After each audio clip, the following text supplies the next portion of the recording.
El retorno de los brujos. Louis Pauwels y Jacques Vergier. Prefacio. Tengo una gran torpeza manual y lo deploro. Me sentiría mejor si mis manos supiesen trabajar. Manos capaces de hacer algo útil, de sumergirse en las profundidades del ser y alumbrar en él un manantial de bondad y de paz. Mi padrastro, al que llamaré mi padre, pues él me educó, era obrero sastre. Era un alma vigorosa, un espíritu realmente mensajero. Decía a veces, sonriendo, que el primer fallo de los clérigos se produjo el día en que uno de ellos representó por primera vez un ángel con alas. Hay que subir al cielo con las manos. A despecho de mi torpeza, logré un día encuadernar un libro. Tenía a la sazón 16 años. Era alumno del curso complementario de Juvisy, en el barrio pobre. El sábado por la tarde podíamos elegir entre el trabajo de la madera o del hierro, el modelaje o la encuadernación. En aquella época leía yo a los poetas, especialmente a Rimbaud. Sin embargo, me impuse la obligación de no encuadernar un essai en Enfer. Mi padre poseía una treintena de libros, alineados en el estrecho armario de su taller, junto con las fobinas, los jaboncillos, las sombreras y los patrones. Había también, en aquel armario, millares de notas escritas con caracteres menudos y aplicados, sobre un ángulo del tablero, durante las incontables noches de labor. Entre aquellos libros, había yo leído Le Monde avant la création de l'homme, de Flammarion y estaba entonces descubriendo Où va le monde, de Walter Rathenau. Y fue esta obra de Rathenau la que me puse a encuadernar, no sin trabajo. Rathenau fue la primera víctima de los nazis, y estábamos en 1936. Cada sábado, en el pequeño taller del curso complementario, hacía mi trabajo manual por amor a mi padre y al mundo obrero. Y el día 1 de mayo, hice ofrenda del Rathenau encuadernado, al que acompañé con una brizna de muguete. Mi padre había subrayado con lápiz rojo, en este libro, un largo párrafo que he conservado siempre en la memoria. Incluso la época del agobio es digna de respeto, pues es obra, no del hombre, sino de la humanidad y, por lo tanto, de la naturaleza creadora, que puede ser dura, pero jamás absurda.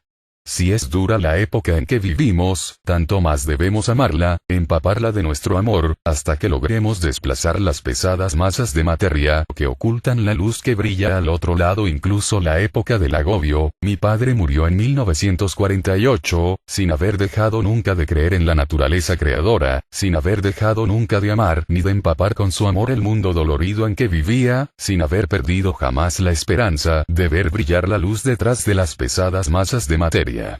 Pertenecía a la generación de los socialistas románticos, que tenían por ídolos a Víctor Hugo, a Romain Rolland y a Jean Jaurès, los cuales llevaban grandes chambergos y guardaban una florecilla azul entre los pliegues de su bandera roja. En la frontera de la mística pura y de la acción social, mi padre, atado a su taller durante más de 14 horas al día, y vivíamos al borde de la miseria, conciliaba un ardiente sindicalismo con la búsqueda de la liberación interior.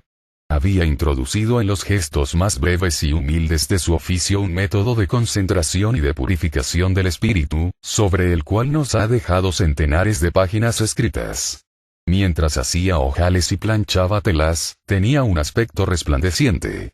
Los jueves y los domingos, mis camaradas se reunían en su taller, para escucharle y sentir su vigorosa presencia, y la mayoría de ellos experimentaron un cambio en sus vidas. Lleno de confianza en el progreso y la ciencia, convencido del advenimiento del proletariado, se había construido una poderosa filosofía.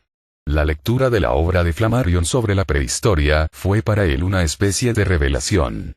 Después leyó, guiado por la pasión, libros de paleontología, de astronomía, de física. Sin preparación adecuada, había calado empero en el meollo de los temas. Hablaba aproximadamente como Teilhard de Chardin, al que entonces ignorábamos. Lo que va a vivir nuestro siglo es más importante que la aparición del budismo. No se trata ya, de ahora en adelante, de destinar las facultades humanas a tal o cual divinidad. En nosotros sufre una crisis definitiva el vigor religioso de la tierra, la crisis de su propio descubrimiento.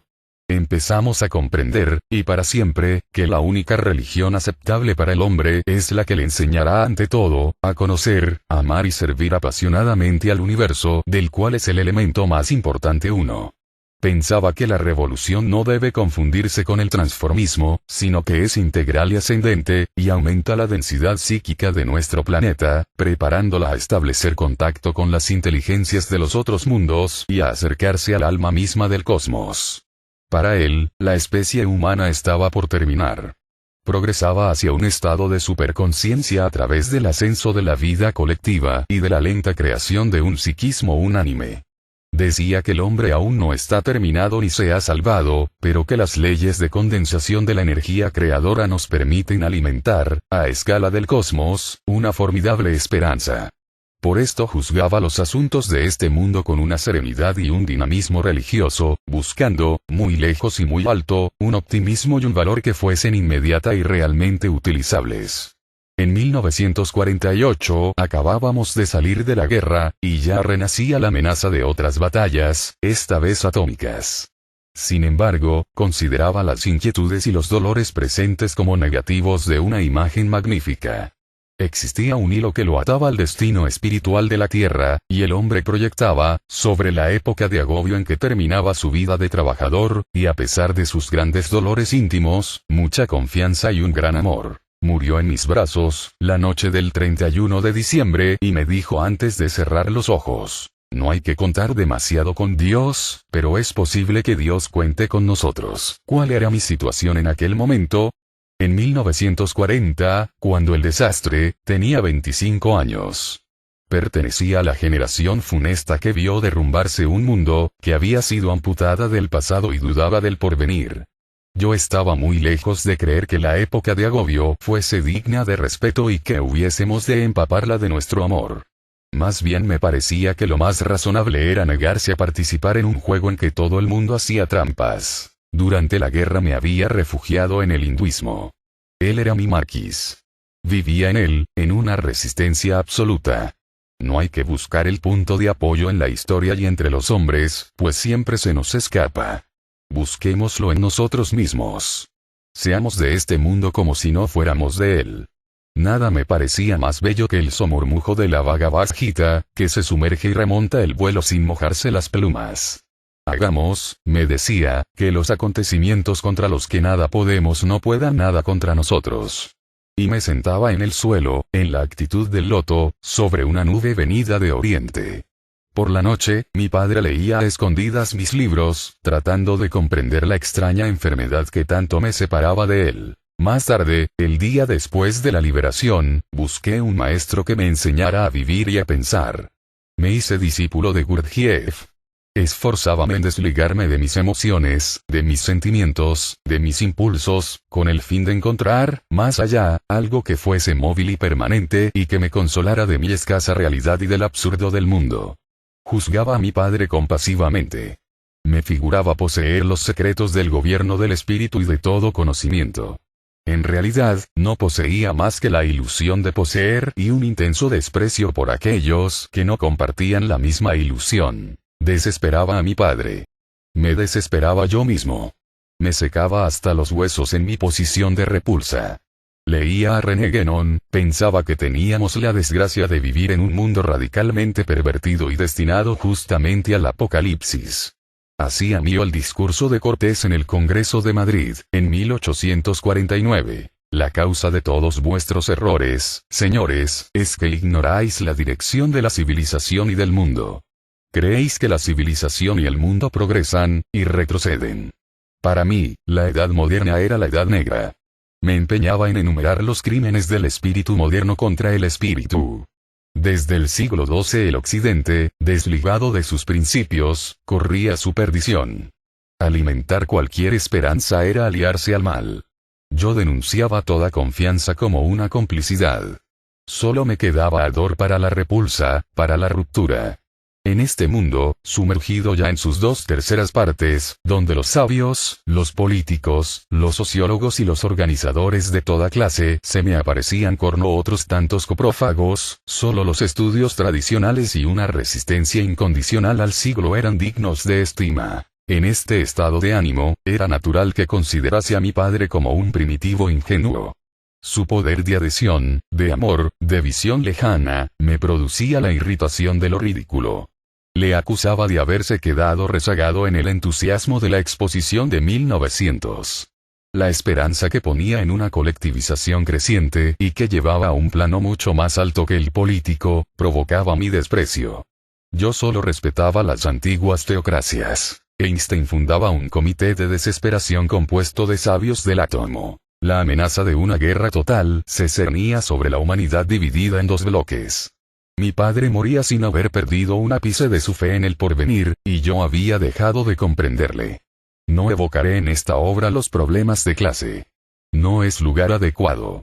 Pero sé muy bien que estos problemas existen. Ellos crucificaron al hombre que me amaba. No he conocido a mi padre carnal. Pertenecía a la vieja burguesía de Gante. Mi madre, como mi segundo padre, eran obreros, descendían de obreros. Fueron mis antepasados flamencos, dados a la diversión, artistas, vagos y orgullosos, quienes me hicieron replegarme y desconocer la virtud de la participación.